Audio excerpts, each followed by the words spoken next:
I have been wanting to make this video for a very long time, but have only now felt able to, partly because Starfield is a game I've had a very complicated relationship with, and partly because I finally feel like I understand what Starfield is, what it was trying to be, and what it possibly could be.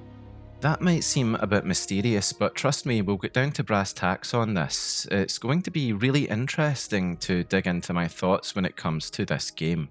I should also note here that I have been playing the game again for the first time in ages after the Freelanes update and Terran Armada DLC, and I have been having a blast, despite problems still remaining with the game. But it has, to some extent, actually clicked with me this time in a way very similar to previous Bethesda titles that I love. I'll be going into why it has later and really honing in on how it's managed to do this despite the flaws and problems I'll be covering. It's going to be tough to swallow though if you absolutely love Starfield, because I'll be criticising and questioning a lot of decisions Bethesda made before I get to the praise part of this whole thing. But it should be worth it if you're able to stick with me through the process. Because the thing is, I actually get Starfield now. There is a place you can get to with the game where you do fall in love with it. And, you know, falling in love is as much about accepting flaws as it is putting someone or something on a pedestal. So we will get there, trust me on that. And it should be addressed early on that I'm very aware of the extremely tribal aspects of the community when it comes to opinions around Starfield. Those who love it will sometimes oversell the game, refuse to listen to any criticism at all, and call everyone with any gripe, no matter how small, a hater or a detractor. People who hate the game will sometimes simplify Starfield into this dead slab of consequence-free content where absolutely nothing matters and everything is smoke and mirrors. Bethesda jank with terrible visuals, outdated mechanics, and yada yada. And they'll also refuse to be swayed away from their disdain for Starfield no matter what legitimate positives are brought up.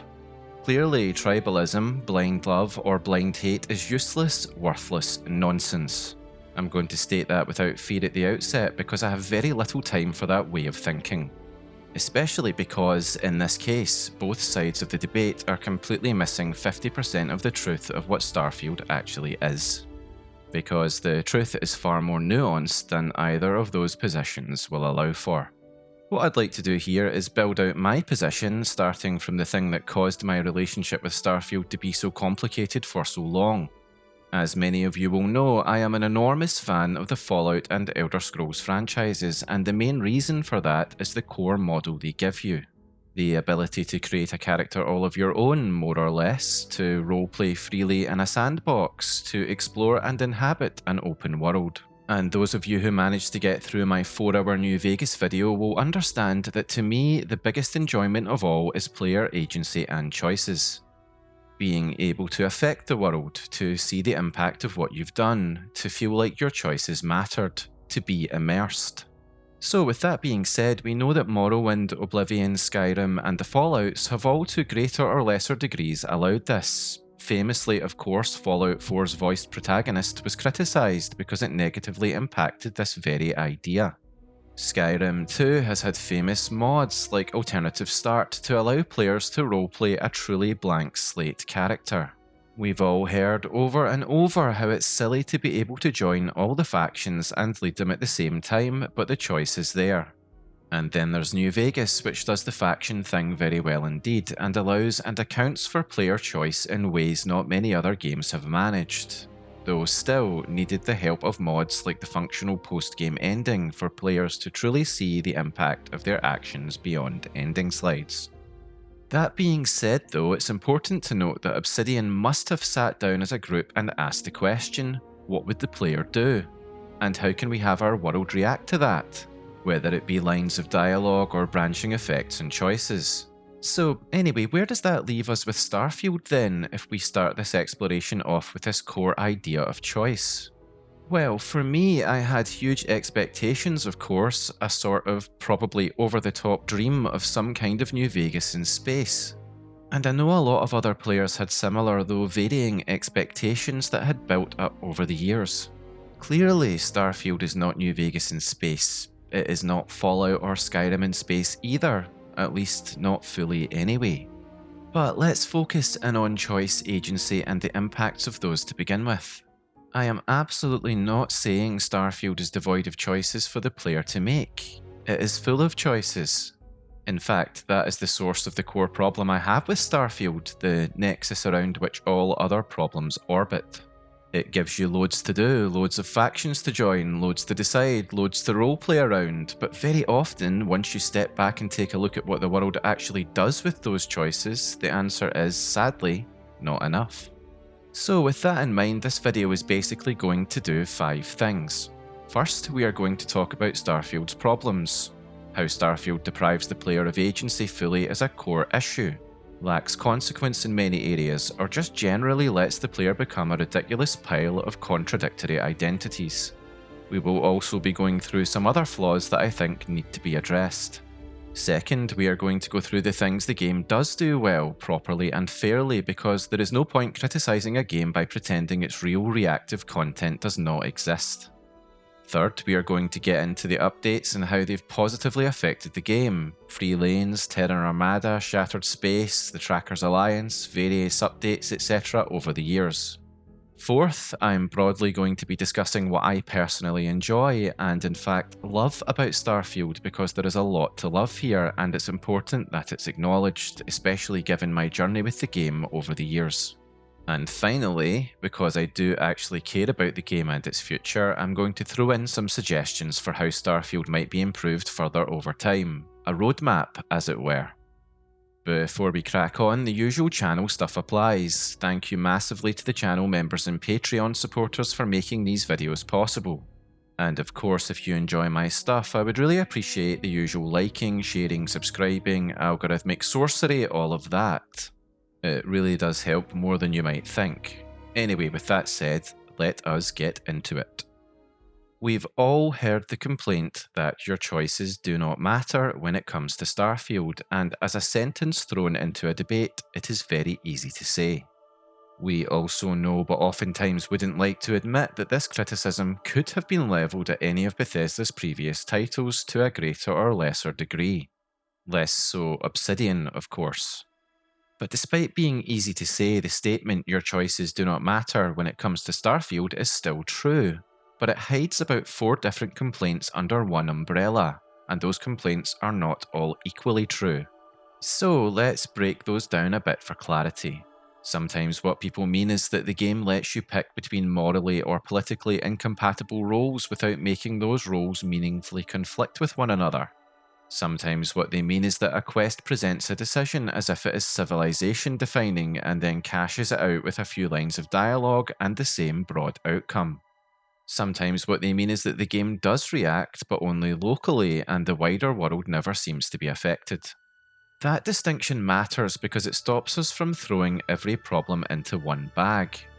If you say Starfield is bad because absolutely nothing changes, well, that's not entirely true, because we can easily point to a permanent dead companion, or to the ECS constant surviving or being destroyed, or to the key being available or gone, and the whole criticism suddenly starts to look silly. But if you say the game often fails to make its biggest cultural and moral identities collide with one another in believable social ways, that is much harder to wave away. So looking at these a little more closely, let us begin with contradictory and morally exclusive choices and identities. Starfield so often lets you become everything, everywhere, all at once, without the surrounding world really making an issue of it. Now, to be fair to Bethesda, this did not come out of nowhere. Before launch, the studio openly talked about factions in a way that primed players to expect independence, flexibility, and far-reaching consequence. Games Radar's pre-release coverage in December 2022 noted that Starfield would let you join all the factions, kind of like in Skyrim, while also carrying the suggestion that choices could have meaningful follow-through. That matters because expectations were being set before anyone had the game in their hands. And there are 2 very different ways a player can hear that promise. One interpretation is, great, I will be able to approach these questlines from lots of different roleplay angles. The other interpretation is, great, the world will support complex faction identity, and if I become something politically absurd, the game will make that absurdity matter. Starfield is much closer to the first than the second. It has breadth, it has access, it absolutely lets you see an enormous amount of content in one universe. What it is not reliably interested in doing is making that access socially expensive to the player. All the major faction quest lines can be completed in one universe, and for a completionist, that is not inherently bad. In another game, it might even be ideal. The issue is that Starfield's fiction is not built around mutually indifferent clubs. It is built around governments, security forces, corporate intrigue, frontier law, black market operators, piracy, intelligence work, and old war scars. The game keeps talking as if loyalty, jurisdiction, and trust are serious things, but then, once the player has stacked a few of those identities together, the systems underneath all of that do not always seem terribly bothered. The Crimson Fleet and SysDef material is the obvious example. On paper, this should be simple as hell, and it starts out quite well actually in terms of player choices. You can enter the Crimson Fleet through SysDef as an undercover asset, or you can reject a candy and get to the fleet more directly, showing that the game supports a more openly criminal angle as well. Very good so far. And then once the faction line reaches a certain point, you can side with SysDef or the Crimson Fleet in a grand action-packed finale. So far so good. The key's availability to the player depends on this choice. Some items can't be bought anymore. Hostility of pirates changes if you went against them. The final battle changes depending on choices you've made too. Lots of named characters can be killed when the game takes their essential status off at certain stages in either questline, a definite consequence to your choices. In other words, there is a real local set of branching possibilities and outcomes there. I want to stress that because otherwise the criticism becomes sloppy. And that criticism is not because nothing changes, it is because not enough changes outside the faction container. And it is because the changes are driven by what Bethesda lets you do when they choose to take the guardrails off. Reddit discussions have spent literally years pointing out the comedy of siding with the fleet, wrecking SysDef, murdering Ikande, Toft, the crew running for escape pods, and then literally undocking your ship from the UC Vigilance, piloting directly to New Atlantis, strutting up the stairs into Mast, and applying to join the UC Vanguard. That is something I did just the other day, and it made me laugh because it was completely absurd. Obviously, branching off from that specific story, a widely shared complaint after the Crimson Fleet conclusion that I've seen is the general fact that the United Colonies still lets you land in New Atlantis at all, or any civilized port, and broadly fails to behave as if you have just made yourself one of the most socially radioactive people in settled space. Now, that's not to say that you can't roleplay a pirate with a massive bounty on your head, unable to land in the major cities, being attacked left, right, and centre, and having to exist on the fringes of society. You can do that, but that consequence comes from blowing up any random ship in front of the right authorities to collect a huge bounty. Whereas murdering the command crew of the Vigilance, all of their pilots and crew, funding the Crimson Fleet leads to no change reputationally at all. You basically, as far as I can tell, have to choose to be a pariah as if killing a well-known political figure isn't enough. It just feels like an oversight somehow. Nobody can deny that, surely. There's also the fact that you can't just rock up to the key, especially on New Game Plus, murder the lot of them, and then report that back to UC SysDef a la killing Caesar in Fallout New Vegas. If that is a possibility and I've not managed to get it to work, let me know because believe me, I've tried. It would have been loads of fun to be able to do that. There is a definite lack of the world reacting to the player. Instead, the player does have choices, but they are within a very specific set of conditions. I'll be going more into the idea of essential NPCs and reactive world choices later. Another criticism we could level at the Crimson Fleet SysDef pairing is that choosing either side doesn't materially alter the main quest line for either. If you join the Crimson Fleet straight up, the quest line is the exact same, only missing out reporting to the United Colonies in between missions, and of course, with the final battle being different as mentioned earlier. So really, the quest line isn't actually that different in terms of the main meat of the content, whatever you choose to do. Anyway, when it comes to consequences, players are not even necessarily demanding draconian lockout here. A lot of people do not actually want the game to slam a metal gate on half its content. What they're asking for is a bit of friction, a guard line, a bureaucratic hurdle, extra persuasion, suspicion, more hostile greetings. Maybe the inability to publicly become a trusted state volunteer after you have just very publicly sided with a pirate empire. Not because every RPG needs hard exclusions, but because the setting itself keeps insisting that these institutions matter. And we have to ask the question, do they?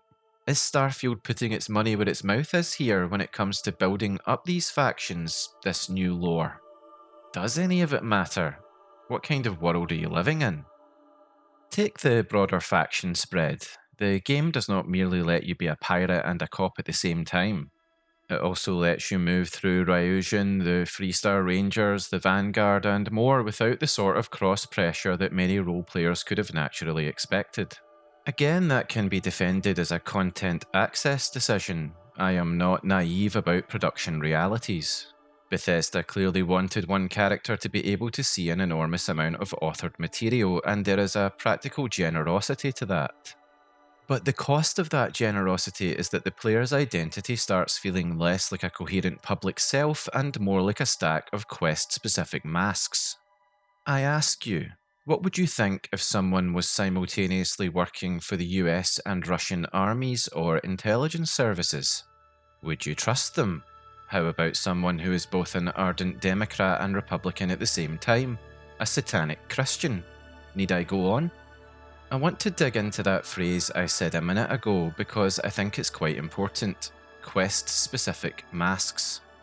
In one room you are this, in another room you are that. The people in room 2 do not seem especially interested in asking what happened in room 1. The result is not freedom in the most satisfying role-playing sense, but rather it is compartmentalization. That is a very different feeling. Freedom says, yes, you can try to live this contradictory life, but the game will make you work for it. Compartmentalization says, yes, of course you can do all this because on the whole, there are no conflicts or consequences at all. It's a bit like God Mode Lite, and I don't know about you, but God Mode to me completely ruins a game, takes away any challenge or point of doing anything. This sort of thing feels very similar. Why bother if I can win without trying? Why play along if none of it matters anyway? One reason this matters so much for Starfield in particular is the tone it sets for you. In Skyrim, you can get away with a certain amount of tonal looseness because the factions have a kind of pulpy guild logic to them. And the game doesn't let you join the Stormcloaks and the Imperials at the same time, does it? That wouldn't make sense. Skyrim mostly makes sense with this. Obviously apart from things like killing the Emperor and then joining the Legion, which is quite comical. That being said, in a fantasy world, it can be roleplayed that the systems don't exist for anyone to really know what anyone else is doing all the time. No CCTV, am I right? Anyway, in Starfield, the institutions are framed way more soberly. There are governments with recent war history. There are security services. There are corporations doing mind control adjacent experiments. There are pirates who are colourful rogues in one sense, yes, but also a live menace to the civilian shipping of an actual state. The more seriously the world presents its politics, the more noticeable it becomes when the systems underneath stop taking those politics seriously. I have to labour the point here. Can you imagine having a long-running career as a Somali pirate and then rocking up to join the US Coast Guard? After murdering a US Navy general, his entire staff, and assisting the pirates in capturing his flagship? No. You would be persona non grata, you'd be on the most wanted list for heaven's sake. That's the equivalent of what you can do in Starfield. Then there's the absolutely diabolical thing here, the part I truly cannot understand. Bethesda has made a world where you can leave and start all over again in another universe, right? Isn't that the perfect platform to allow players total freedom to screw things up as they go along? Surely the Constellation questline to become Starborn and move on to a new universe would and should work in the same way as Yes Man in New Vegas. He was there to ensure you could complete the game even if you royally messed everything up with every other faction. Bethesda have created the best world ever for those kind of shenanigans, then implemented their various faction storylines as if the player only had one shot, one universe to play in. It is completely baffling. Why? I do seriously mean that though. Just why? And this is why I think some defences of the game miss the point. You will sometimes hear that allowing contradictory roles is itself roleplay, and yes, in principle, that is true. There is nothing wrong with a game supporting a duplicitous, morally inconsistent, opportunistic character. In fact, that can be brilliant, but for that to actually be deliberate roleplay support rather than as loose compartmentalization, the world needs to notice. The institutions need to bite back. People need to call you on it. Otherwise, you are not really playing a compromised double or triple life. You are just moving through insulated content packets, completely inexplicably, I might add, given my previous point about the Unity being the perfect get out of jail free card. Start all over again, they said, but why? What's the point? There is another layer to this too, and it is worth noting because it explains why this particular complaint has survived so many patches. None of the patches, additions, or DLCs have managed to do anything close to rewriting the underlying memory model of the game. If the deeper issue is that institutions do not reliably cross-reference your life, then adding more places to go and more things to do is not the same as making the places care more deeply about who you are. It may help the game feel more alive, and in 2026 it absolutely does help with that, but it does not erase the structural source of the criticism. That being said though, and God knows Skyrim isn't perfect, but a 2011 game had a functioning Civil War questline that replaced Jarls and so on and so forth based on decisions you made. Yes, that's right, a vanilla Bethesda game had something like that in it 15 years ago. Fallout 3, even older, had Broken Steel, which in its own small way took into account your impact on the wasteland. It was practically demanded by players. This is important to people. There's no way around it. They want more than ending screens. They want to see the impact of what they've done, especially if there is no end to the game. It is so insanely frustrating. Anyway, that is the first strand of the problem. Too many identities can coexist too cheaply. Too many choices have guardrails. The world doesn't fully react to what you do, etc., etc. But that is not the only reason Starfield gets accused of weak consequence. The second strand is just as important and in some ways even more frustrating. The game quite often presents a choice as if history itself is on the line, and then, well, we'll get into it. Big choices then. This, to me, is where Starfield gets properly maddening because it is not usually bad at staging a dilemma. In fact, it is often very good at it. Bethesda can still set a scene and convince you for a moment that you are deciding the fate of a community, a corporation, a medical doctrine, or an entire policy direction for the settled systems. The problem is what happens once you step away from the scene and ask, alright, but what comes after this? What are the consequences? That is really the structural overlap worth keeping in mind. In the faction case, the game often under-enforces identity conflict between institutions. In the Big Dilemma case, it under-enforces historical follow-through after heavily dramatised choices. In both situations, the immediate authored content may be strong. What is weaker is the game's willingness to let those moments change the texture of the larger world. This also explains why the small reactions that do exist can matter so much. A few lines from guards, say, or an SSNN news broadcast relating to something you've done. These things can do a tremendous amount of work. Improving and adding to this would not require the whole simulation to be rebuilt. They just require the world to acknowledge that your actions have a wider impact.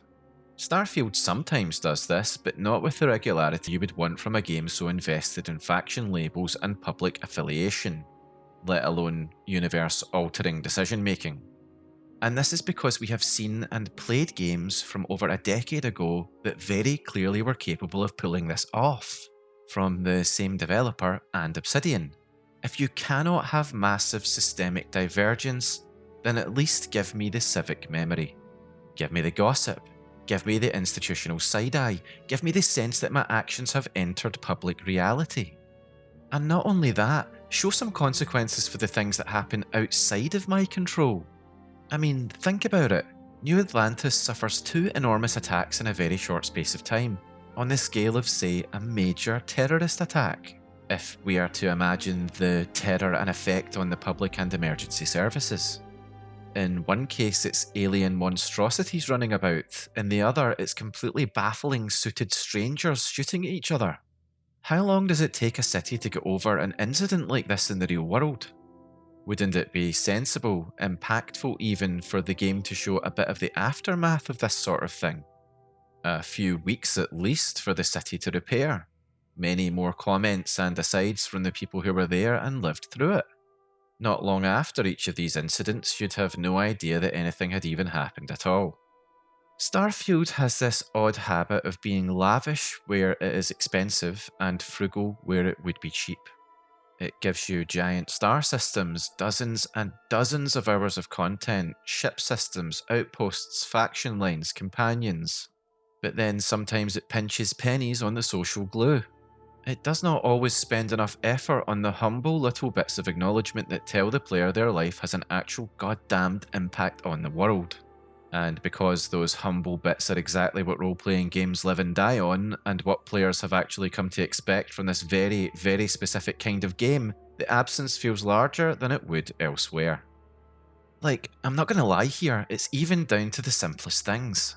The in-the-moment stuff. In Fallout 3, you have the Ninth Circle, a little bar in Underworld run by Azrukal. He likes the radio to be on because it keeps customers happy. If you keep turning it off, he gets angry and tells you to leave it alone. Where is that in Starfield? Where did that sort of Bethesda energy go? And on that note of misbehaviour, the next aspect of all this is that Starfield makes it hard to be convincingly, sustainably bad. Now, again, let's be precise. The game absolutely lets you do harsh things. You can steal, you can extort, you can intimidate, you can take bribes, you can side with the Crimson Fleet, you can make selfish or outright murderous choices in plenty of places. So the phrase, "the game does not let you be evil," is too simplistic to be fully accurate. What players more often mean is that the game does not deeply support evil as a long-term social identity. It allows bad actions tactically, but it does not always build a satisfying ecosystem around being a bastard. There are 2 major reasons for that.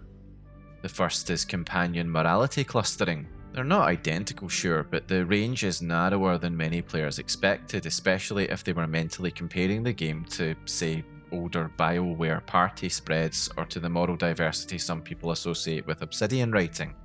And I think this matters more than some people realise, because companions are way more than mindless approval meters. They are the running commentary of the world. If the loudest, longest term voices in your life all broadly agree on what counts as acceptable, then even when the game technically allows villainy, it can feel as though it is socially nudging you back towards one approved lane. Now, there's definitely been an improvement to this, but we will take a look at that a little bit later. You could partly work around this, of course, pre-Terran Armada. You could choose crew members outside the main core companions. You can, in other words, do some of the roleplay labour yourself.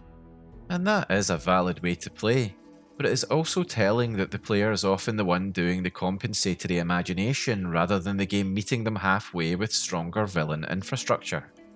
The addition of Terran Armada softens this complaint somewhat with the addition of Delta as a companion that doesn't care what you do.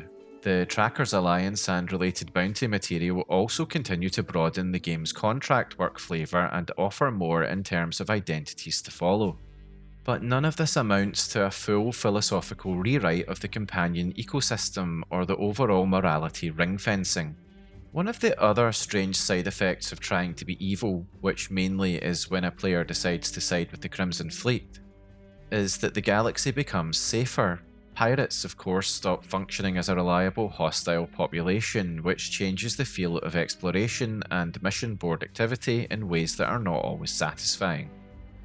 This is not necessarily unbelievable in and of itself. You joined the pirates should not all attack you on sight. Fair enough. The problem is that because the wider game is not deeply rewriting your social role elsewhere, and by that I mean that unless you're going on insane killing sprees all the time, the authorities don't really seem to recognise you or bother you. So you can end up with the odd practical sensation of having made the world less dangerous and challenging by dropping society completely and becoming a murderous criminal. So yeah, that's a good message for the kids, right? Now, we're going to move away from the agency discussion into the exploration aspect of Starfield, and we're going to be asking whether the world feels like a place where discovery is distinct, and whether the frontier is actually a frontier or just a giant deck of shuffled prefabs. Note, for those who are going to close the video, I know that this has been fixed somewhat, just let me get to that bit. We need to discuss the journey here and why it matters, and why it still has room for improvement. At launch, and for quite a long time after, repeated planetary POIs were one of the game's signature wounds, and my personal biggest bugbear. The distinction between types of content and literally copied and pasted content matters. Reuse is not the same thing as recognisable modularity. Lots of games reuse pieces. What cuts into immersion is when the storytelling itself becomes cloned. There is something uniquely deflating about walking onto a supposedly fresh world and finding the exact same thing. The exact same dead body in the exact same place, or the exact same mystery scene that by definition cannot all be singular events. It is impossible. Once that happens enough times, exploration starts to feel pointless. The what's over the next hill vibe we all love from Bethesda games can and is wrecked when what's over the next hill is the same thing you've seen 20 times before. Obviously, modders took on the challenge with this because the issue was common enough and irritating enough that players actively sought technical ways to reduce duplicate encounters. Free Lanes, to Bethesda's credit, does tackle this more directly. The patch notes and commentary from Tim Lamb are both clear that the studio adjusted POI seeding ratio and cooldown and added more points of interest, and Bethesda should be commended for this. And early player reaction suggests that this is one of the places where Bethesda genuinely moved the needle. The related problem is too much human presence. From very early after the game's launch, people were asking why so many barren moons and supposedly remote worlds felt peppered with human structures. Not giant cities obviously, but enough industrial infrastructure, outposts, or little bits of human residue that the fantasy of isolation could be hard to sustain. Now, the game does dump exposition on you at times to explain all the abandoned human detritus everywhere, but I still think it is too much. A Reddit thread complaining that Bethesda had really overdone the number of human structures on barren planets was very representative of a broader feeling, namely that Starfield often wants the romance of wilderness and the convenience of activity density at the same time. And to be fair, that is a hard balance to strike. If you make the map truly sparse, a lot of players will accuse the game of emptiness and tedium. If you populate too aggressively, other players will say the frontier has stopped feeling like a frontier. Starfield's answer, historically, has leaned toward making sure you are seldom too far from authored or semi-authored content. That makes sense from an engagement perspective, but it makes less sense if your fantasy is geological loneliness or the actual feeling of being the first human to set foot somewhere. This is where I think Starfield's own premise hurts it a bit. When a game invites you into 1,000 worlds, it also invites you to imagine that some of those worlds will let you feel gloriously insignificant. If they instead keep producing the same broad signs of human activity, the promise of scale diminishes. You still have distance from the centre of the galaxy, but not always the solitude and, dare I say, existentially creepy loneliness that should come along with that. Before we get into what Starfield does well, I want to touch on some other little bits and pieces of madness that I think need to be addressed. We've already touched upon NPC essentiality, but we haven't explored how that pairs up with NPC awareness and reactions. The purest absurd version of this I came across is what I call the lodge problem. There is something unmistakably silly about walking into the symbolic heart of Constellation, opening fire on everyone in there, and watching essential NPC behaviour mixed with completely ignoring what you've done turn what should be a catastrophic social act into a brief interruption before everybody gets back up and carries on with their day. Even people defending Starfield on most fronts have long argued that its essential NPC policy is too much, but not only do the members of Constellation not die if you shoot them all, they don't even acknowledge being shot. Another little but not little loss compared to previous titles is routine life. Oblivion made a big thing of Radiant AI giving NPCs schedules, meals, destinations, shops to close, and minor decisions to make on their own. Starfield still has ambient bustle, but it far more often leaves shopkeepers rooted in place and services available forever. And in most cases, they don't have homes to go to. That sounds a bit petty until you remember how much of Bethesda's old sense of habitation came from exactly those rhythms. People living their own lives independently of you as a player made the world feel alive. There is also a broader settlement problem completely separate from human detritus everywhere. The major powers have been in space for generations, yet in practical terms they have only one major city each. With limited sprawl, not much surrounding infrastructure, no roads or surrounding villages, and random pirate or abandoned sites popping up absurdly close to the capital city of a space empire. Obviously, the procedural generation treats the front lawn and the deep frontier as variations of the same content bucket. That's no good. It doesn't make sense. And then there are the other smaller absurdities that are funny once and tiresome by accumulation. Sandwiches sitting out on picnic tables on airless moons, cardboard boxes and plastic tubs sitting outside on planets that are hundreds of degrees Celsius. Everyday physical rules giving way because a prop or status effect was placed without enough context or thought. Again, make it make sense please. There's a lot of other little niggles that I think I could bring up here, but I think what would be better is to start talking about solutions. Suffice it to say though, there are a lot of little problems that need to be ironed out in the name of immersion, common sense, objective physical reality, etc, etc. You know, in pursuit of an actual believable world to play in. Now, having said all of that, I think it's only fair that we flip the whole thing around for a bit. We don't want an avalanche of negativity. So we're going to start looking at some positives, and we'll look back into the idea of choice and consequence in the game, and what Starfield does well with that. Because besides exploration, that's the central draw for a lot of players who want to immerse themselves in these worlds. I should note that I'm not going to cover the Crimson Fleet again since that's already been pretty extensively talked about earlier in the video. We're going to be looking quite closely at Starfield's main quest to begin with here, and before I go point by point, I should probably deal with the stock complaint that the main story is boring or bland. I know why people say it. The early artifact chase via Constellation can feel abstract, and the tempo rhythm to collect powers can become downright tedious. But I do not fully agree that the core problem is blandness. I think the core problem is disconnection. The Unity premise, the question of what sort of person would willingly walk away from one universe into another, the eerie repetition built into New Game Plus, that is not bland material.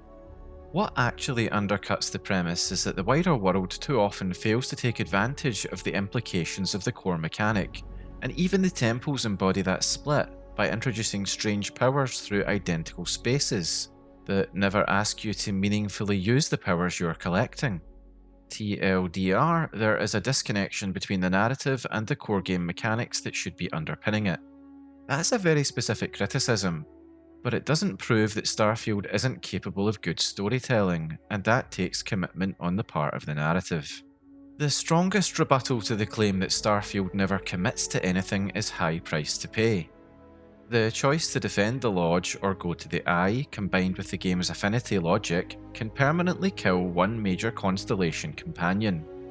And it is worth being very clear about the language here. Permanently. There is no normal same universe route where everybody comes through untouched, in the original universe that is. Someone is gone, and the emotional framing of the rest of the story changes because of it. That matters for two reasons. First, it's a genuine world alteration.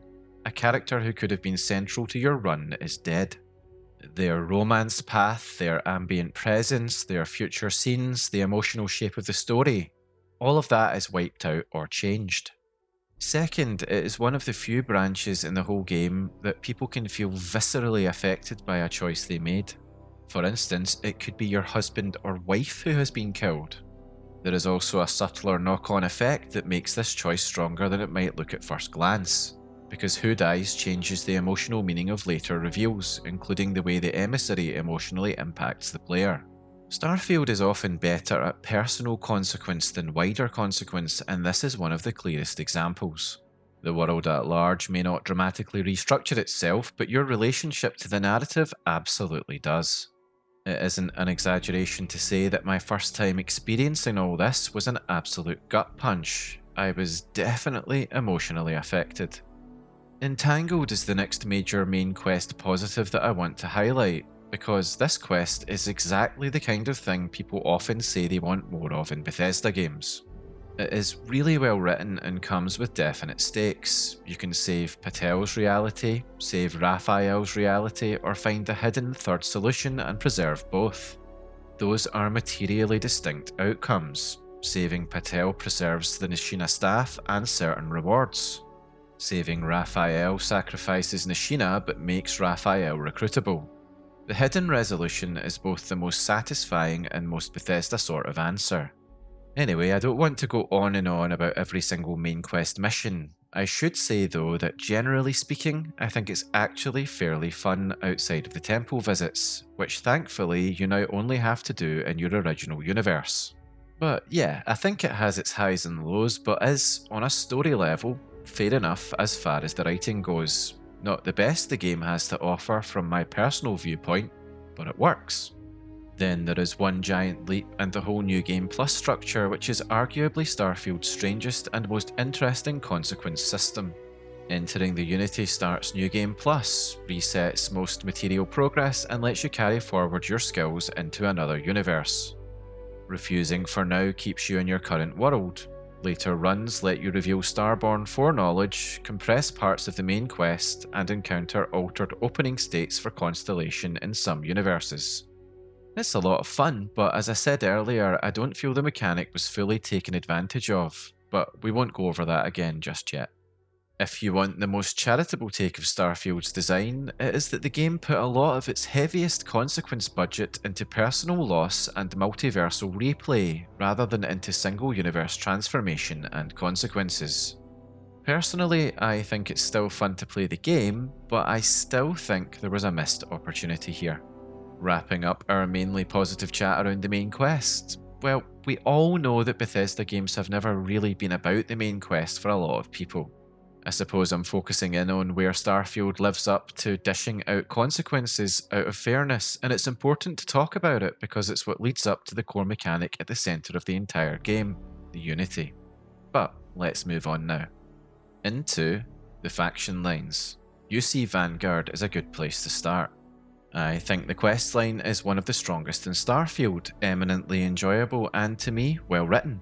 I look forward to running it again in each new universe, and not just so I can get a hold of that tasty Vanguard gear for my ships. The first strong bit of consequence is the Ve Victis material. In War Relics, if you tell Hadrian early that Ve Victis is alive, you effectively remove one later mission path. If you keep the secret, you preserve the fuller sequence and a later truth-telling moment. This is the kind of thing I like. That is the shape of the questline changing around what you choose to reveal. Then, in a Legacy Forged, whether you tell the UC cabinet the truth about Ve Victis or lie for strategic reasons changes whether his usefulness survives. Exposing him closes off later preventative action content. Lying preserves that access. So if someone says the Vanguard line has no meaningful choices, that is flatly untrue. It absolutely does. And then, of course, we get to the microbe versus Aseles, where you can definitely see a world impact from your decision on how to deal with the terrormorphs. Yes, it is a real choice. Companion reactions are present and well accounted for. Aseles can appear later in world if chosen. Heat leeches disappear. It might not be the most dramatic thing in the world, but you can see that your decisions have been reflected in the world. This is good. And next, the Freestar Collective questline is, on the whole, good fun.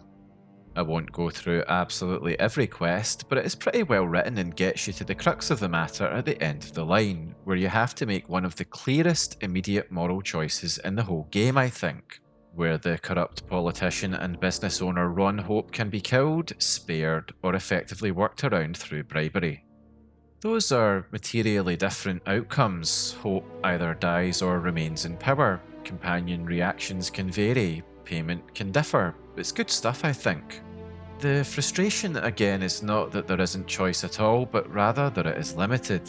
It is that a ranger questline built around corruption and law gives you no full arrest route, which would have been the most institutionally satisfying expression of the role you're trying to play.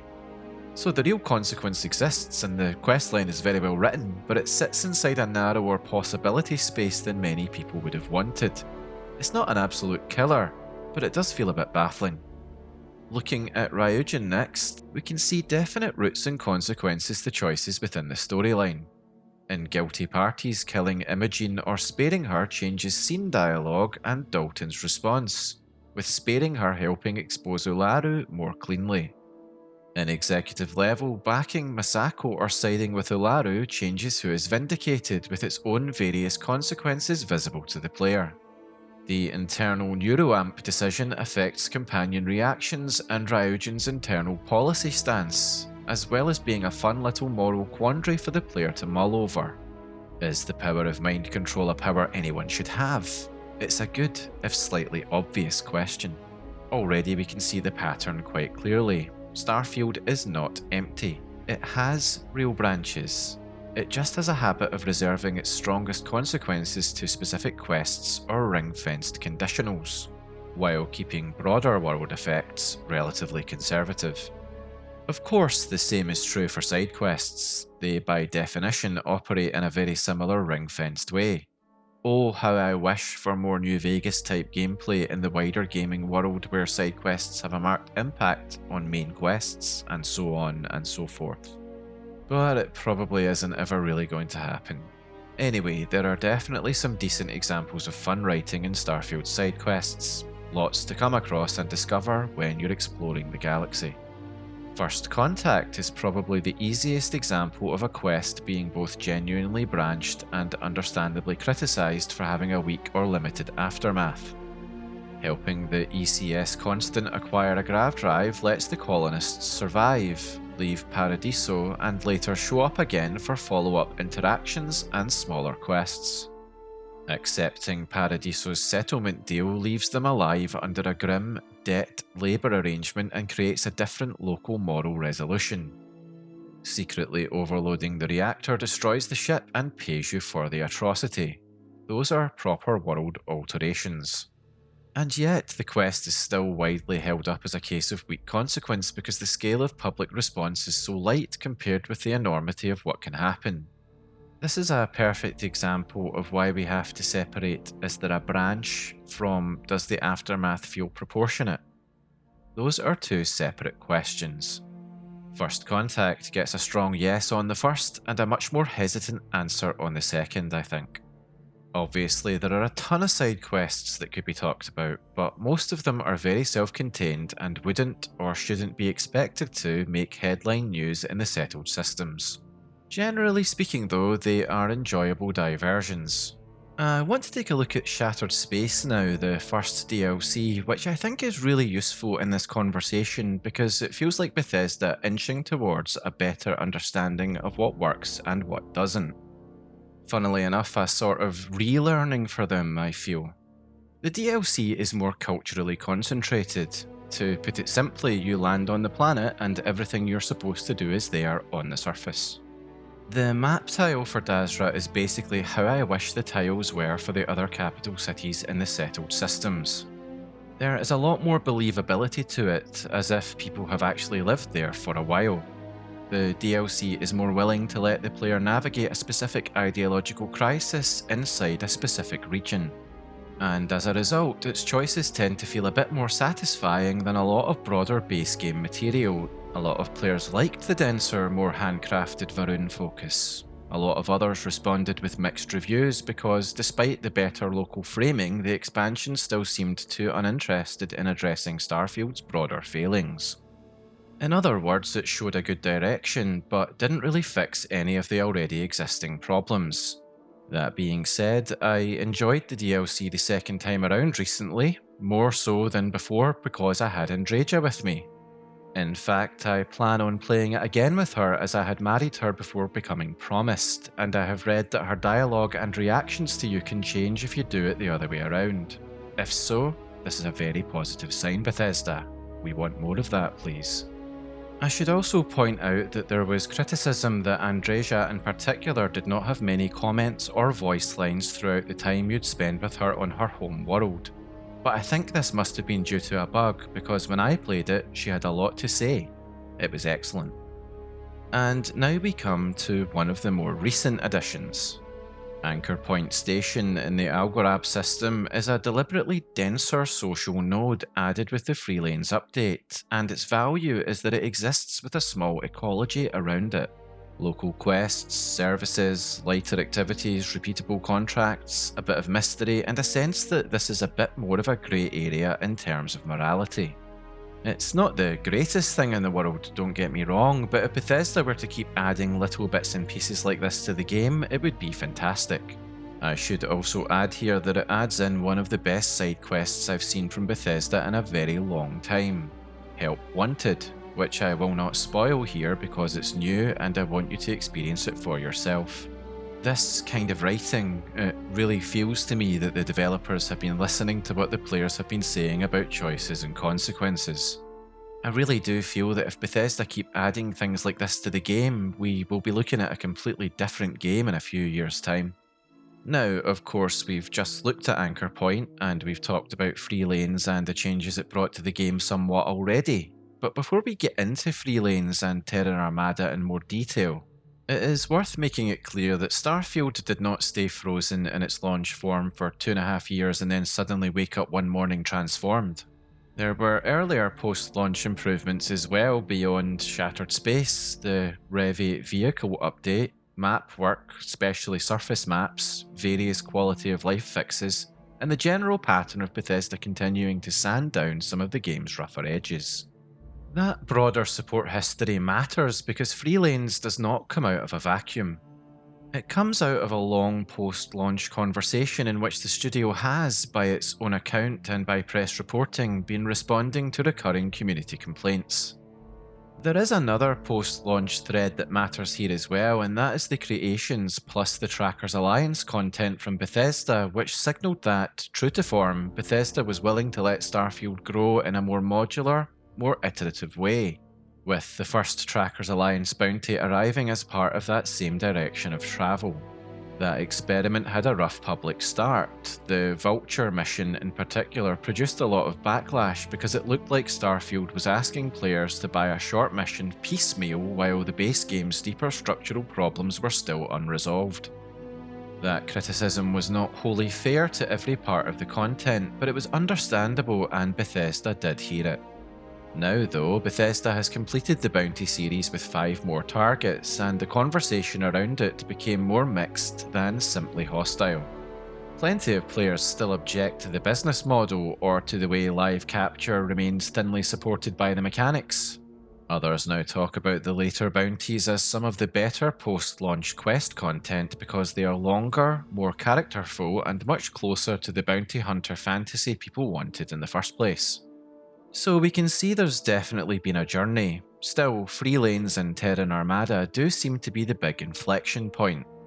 Bethesda's own materials call Free Lanes the biggest free update yet, and the package of cruise mode, dynamic travel encounters, anchor point, X-Tech systems, POI changes, and a new story DLC in Terra Armada gives the game a noticeably different feel compared with how it existed at launch, something I can definitely testify to given that I haven't been able to put Starfield down since these changes. So let's take a look at Free Lanes in a bit more detail and why it's made such a big difference, at least from my perspective. Cruise mode is basically being able to travel manually between the planets in a solar system and come across various interesting space-based points of interest along the way. But it's more than that for me, because it is that Starfield finally allows boredom, anticipation, interruption, and atmosphere to occupy the same stretch of time. And I mean that in a good way. Good travel in an RPG is vibey, it's a rhythm. In Starfield now, it's a chance to stand up in your ship, hear the hum of the systems, check your gear, look out into the void, get interrupted by a derelict or anomaly, decide whether to divert from it or explore it, and feel like the route itself is part of your story and experience. And you can just fly off into the void and sit there if you like. Free Lanes also makes ship identity matter more emotionally, I think. Before Free Lanes, ships were already mechanically important, obviously, and the fantastic shipbuilder allowed you to create your own cool designs that you could be proud of. But the game did not really let you dwell on them as travelling environments. Now it does. That is a subtle but very intense experience gain for the player, I think. Dynamic encounters do the other half of that work. Anomalies, wreckage, hostile events, derelicts, incidental finds. All of these make the space between destinations feel more like a living universe. As I said earlier, it adds that over the next hill feeling to space, but I want to explore that a little more and why it matters to my experience with the game. Crucially, they let the player choose whether to break course. That matters because agency it's also about what catches your curiosity and whether the game makes room for that curiosity to change your route. That is the old Bethesda loop Starfield was missing in space. Ostensibly, the overworld. You leave one place to go somewhere else, and on the way a note, a ruin, a random encounter, just something curious hijacks the journey. Morrowind, Skyrim and Oblivion did it with off-path dungeons and random encounters and so on and so forth. Fallout 3, 4 and New Vegas did it too with wander and stumble exploration. Starfield had flashes of it even at launch. The Mantis quest starting with a stray note on a dead spacer is a good example. But Free Lanes is the first update that really starts restoring that connective tissue as a regular part of gameplay. The caveat, of course, is that in Starfield, what is over the next hill or beyond the next orbital detour can still sometimes be more of the same once the deck starts repeating. But it is still a massive improvement. The outpost and storage improvements are similarly easy to underrate if you only read them as bullet points. Shared storage, databases, favourites, logistics tools, these are really about reducing the number of tiny resentments that accumulate in a long save. Every huge RPG has them, the little bits of friction that are tolerable for 10 hours and infuriating after 100. Free Lanes attacks several of those in one go, which is one reason so many players have described parts of the patch as the justification for one less mod in the load order. X-Tech is also worth mentioning. New resources, modules, more reasons to care about wreckage and bosses. What that really means is that the updated game gives the player more authored ambition outside the headline questlines. There is more to chase, more to fold into a build, more reason for travel and scavenging to feel like it has a point. The so-called lifestyle editions are fun and enriching too. The Moonjumper, the new super expensive asteroid player home that I can't pronounce, the Milliwhale pet, action figures, bits and pieces like that.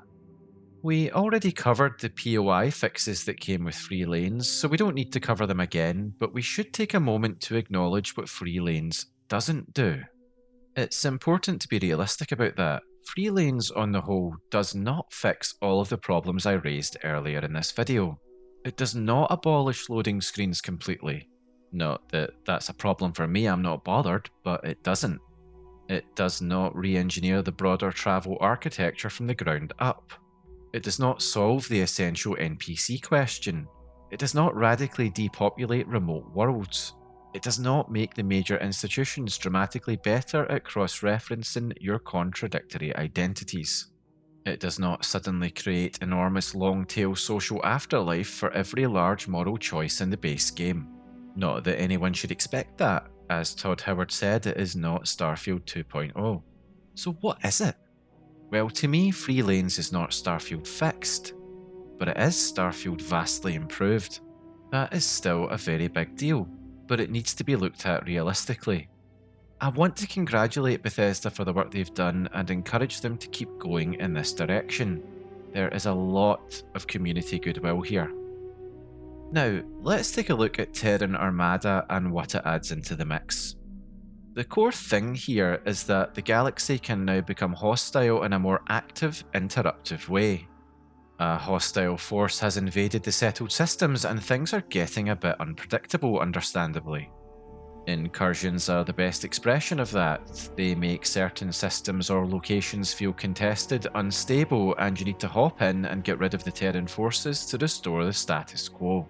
Given that Starfield has often been criticised for feeling rather bland or static once you understand its loops, this kind of dynamic active space event is very welcome as an addition to the game. Grav jamming is, to my mind, the most elegant bit of the design because it binds the DLC to free lanes mechanically. The jammer changes how you navigate the space problem in front of you. It says, no, you cannot simply abstract this situation away through the normal travel logic. You have to deal with the actual spatial circumstance and use the free lanes cruise system. That is good design because it turns an update feature into an answer to a new threat, rather than just a passive convenience. Hey look, Bethesda are making the player use a key mechanic regularly and in a way that makes sense. At the same time, I completely understand why some early reactions to Terran Armada have been mixed, because I think the DLC contains a miniature version of Starfield's broader consequence problem. On the one hand, I genuinely appreciate little acknowledgements like Bucky calling you a walking national security hazard if your faction stack makes no sense. Delta, likewise, is valuable simply because he gives the game a companion that is not constantly filtering your behaviour through the same moral register as the main Constellation crowd. On the other hand, those are glances at the problem rather than solutions. And the Armada's own background, a fusion of UC and Freestar defectors who style themselves as the true heirs of Earth, felt a touch less surprising than I wanted. And the ending can feel a bit like a moral veneer over a more simplistic game mechanical question. Do you keep incursions around or shut them down? Even the X-Tech Outpost work is, while enjoyable, not quite transforming the wider Outpost game. Fun? Yes. Decisive? Not really. It does kind of show how outposts could be used in some kind of faction expansion material, but it is very much a hint at that rather than anything more substantial. And you know, maybe this is a good point in the video to share in a bit more detail how I actually feel about Starfield now compared to how I did before the latest updates. I'm a simple guy in some ways. I think to myself, am I enjoying this? Yes or no? If yes, I acknowledge it and do more of the thing. If no, I stop whatever it is. Ages ago, when my first playthrough of Starfield was mired with game-breaking bugs and immersion-wrecking POI repetition, my answer to the question was, no, I am not enjoying this. So I put it away. When the updates were out and I decided to give it a go after such a long time, I found, despite everything I felt before and everything that still isn't quite optimal for me, that I was enjoying the game.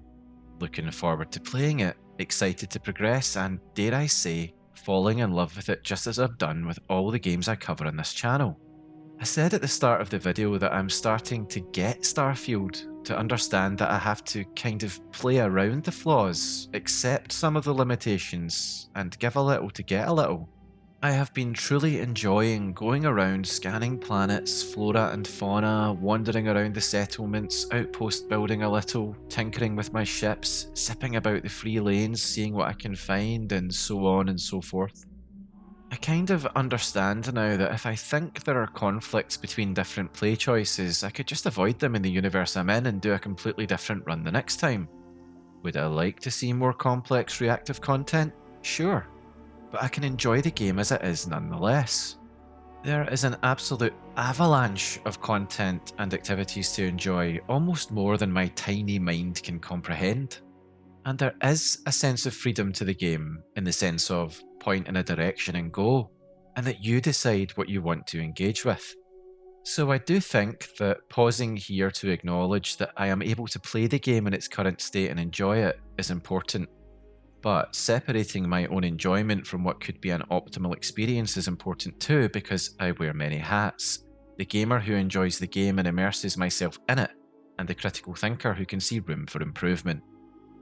Alright then, I've laid out what works, what I love about the game, and Starfield's remaining major problems. So how do you actually fix them?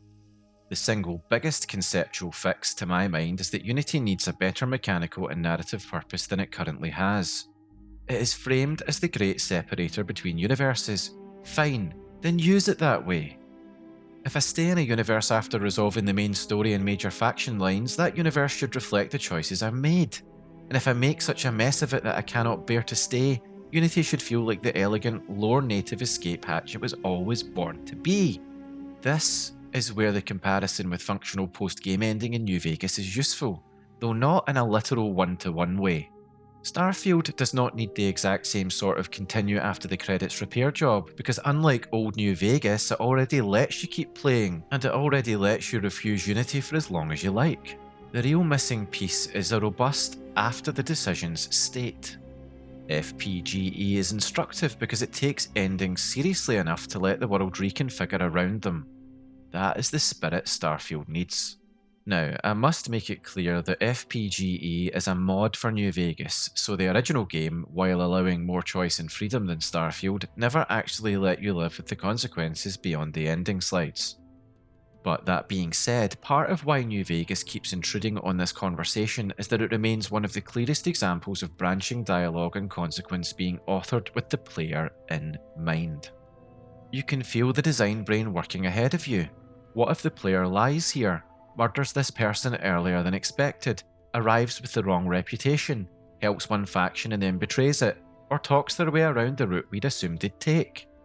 An evil playthrough, for instance, should make you politically poisonous in a lot of law-abiding space, maybe even being hunted by the Trackers Alliance with your own face on the bounty board. And the beautiful thing is that Starfield is actually built for this in a way many RPGs are not, because every universe can be temporary. That is the trick. Bethesda already gave the answer to the problem. It makes it baffling. Truly baffling that Bethesda designed the game in such a way that each universe must remain maximally content compatible forever. If they really took advantage of the mechanic they built, one universe can be your clean, noble completionist run, another can be your compromised one, another can be your catastrophe, and yet another can be the place where you simply become a menace and then walk through the Unity to start all over again. That's how it should be. Related to that, but distinct from it, is the thing I think Starfield most obviously needs at a faction relation level. It needs its major identities to cross-reference one another. This is the real missing glue here. I mean a proper memory lattice, a background structure in which the game keeps track of the kind of person you have publicly become, and then uses that information to make other institutions react with appropriate levels of caution, admiration, curiosity, fear, or contempt. Heck, we do see instances in Starfield where you need to wear a disguise and pass persuasion checks to get into a military facility. Why not expand this out much further? That could be light touch and still transformative. A UC-aligned character should run into far more suspicion when relating with the Freestar Collective, for instance, and vice versa. Some things really should be mutually exclusive, or sit behind really difficult persuasion or manipulation checks. Adding lots of spiralling branches from the various decisions you've made with the requisite voice lines would be a joy for a player to experience, I think. That is especially important because the most frustrating part of Starfield's current design, as we've talked about, is that it lets you roleplay a contradictory person a little too much, to the point of being completely unbelievable. Contradictory people are interesting, sure. Double lives are interesting. Opportunists are interesting. What is uninteresting is when the contradiction never has any stakes or consequences attached to it. And worse than that, it is completely immersion breaking, so I think this is a definite route for improvement, and it could be fairly easily done, I think. Now, let us get to one of my real bugbears: essential NPCs. I do think Starfield relies on them too heavily, and I do think Bethesda should be much braver about that. They have been in the past. I want to give kudos to Bethesda for how they implemented it in Morrowind and Oblivion in particular. Obviously, I'm going to mention New Vegas here as a stellar example of it, but I wanted to give Bethesda their dues as well. They've done it before. There is no reason they can't do it again. The reason I and others get so animated about this is pretty understandable. It is the sheer absurdity of what protected status sometimes looks like in practice. Earlier in the video, I described a scenario where I emptied magazines into Constellation, dropping protected characters all over the floor, and then watched those same people stand up and resume ordinary conversation as if the massacre was a mildly awkward pause in the afternoon. Characters should not be essential because they are important. They should be essential only for as long as the game still needs them to safely deliver a critical function, and even then, that should be sparingly used. The developers of a game, if they are going to put it out as an RPG, need to let the player do what they want to do. As I've said, they've done this before with older games. There really is no excuse for it. Now, in the limited circumstances where essentiality may be needed, once the NPC has served that function, or once an alternate route can reasonably absorb their absence, the protection should come off. In most cases, that should be after a first key introduction, and the dialogue and background systems in the game should be able to account for rogue player choices like, say, gunning down the entire Crimson Fleet and then reporting it to SysDef, or massacring the crew of the Vigilance and turning up to the key as some kind of terrifying murder hobo. The pirates should be reacting to that. Bethesda need to sit down and work out a reasonable amount of what a player might feasibly choose to do and build in reactions for that. It's a role-playing game. Do I need to say that again? A role-playing game. Community work has already shown that Starfield can tolerate a lot more mortality than the shipped game usually permits. Burn Your Bridges removes essential protection from dozens of major NPCs before their relevant questlines begin, then restores what needs restoring for the path back to Unity, explicitly preserving the ability to progress to another universe even if you have turned your current one into a disaster zone. That is rough proof of concept, not a polished official solution, but it is precisely the kind of design lesson Bethesda should be paying attention to. The main lesson being, yes, you can loosen the safety rails if you also provide intelligent failover. And what would intelligent failover look like? Well, all you need to do is look at New Vegas handling the death of Caesar, or say, Volpes and Culta. Succession, basically. If Benjamin Bayou dies, someone inherits his place. If a quest giver dies, another clerk, deputy lieutenant, fixer or relative, or just anyone really can take over the bureaucratic handoff. If a character was meant to explain a thing to you, a slate, terminal, SSNN report or emergency briefing can do the job instead. This isn't rocket science, people. What matters is that the world reacts to your choice. It should not be impossible to create the whole in the first place. As I've said about 50 times throughout this video because it is so baffling and insane, and that's why I keep repeating it, Starfield is one of the few Bethesda games, well, games in general, that could actually, truly afford to do this philosophically. Because Unity is sitting there as the built-in answer to the question, but what if the player trashes the run? Then the player has trashed the run. Good, that should be allowed. That is infinitely more interesting as a use of New Game Plus than what we currently have.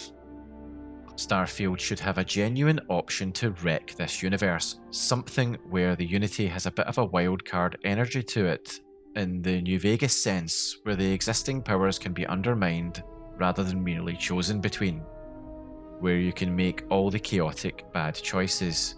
I mean a fully acknowledged story-wrecking route in which the player can push the settled systems into a visibly worse state through a sequence of selfish, destructive or nihilistic decisions, and then either live with that mess or treat Unity as a cold, immoral means of slipping the bill onto another reality.